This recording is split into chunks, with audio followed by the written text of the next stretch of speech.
Hi, my name is Daniel Gray, and I'm a research analyst here at Fidelity Digital Assets, joined by my colleague Max Wadington to give a brief overview of the Q1 signals report. Starting off, we have Bitcoin up year-to-date 62%, while Ether is up 55%. However, in mid-March here, you can see Ether outperforming Bitcoin as it ran into its Denkun upgrade. Another metric we like is the MVRV Z-score. For those who are unfamiliar, MV stands for market value and RV stands for realized value. And this gives a great indication of where we are in the upcoming cycles. So when this score is high, this signifies a top or could signify a top where users and investors are experiencing high profits relative to when they bought in. And so they may be incentivized to sell. Inversely, this is also true where in 2023 to late 2022, you can see a market bottom form because the market value was relatively close to where these investors purchased their Bitcoin. And so either we're not incentivized to sell or we're actually buying up any liquid supply. More importantly, we have the Ethereum upgrade, Denkun. Max, can you give us a little overview of what we're seeing with those metrics?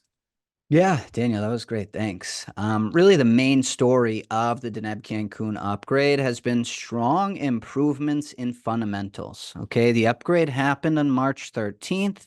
And in this chart, we see layer 2 submission fees and the impact that the upgrade has had. Okay, layer 2 submission fees are the fees that layer 2 blockchains pay to base layer Ethereum for storing their transaction data.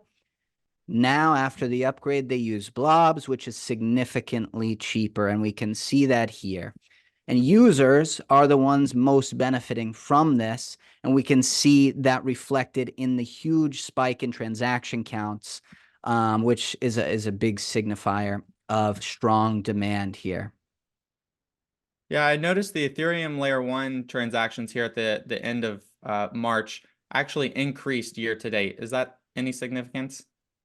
There is some significance here. It's a good question. I'll leave you with 2 points. So first, this is a very positive sign if we see that to continue, because a big concern a lot of folks will have is that all of the users will completely migrate to layer 2s, and that will significantly drop the overall fees that are generated by base layer Ethereum. Now, we're actually seeing kind of the opposite here with a slight increase in base layer usage post-upgrade.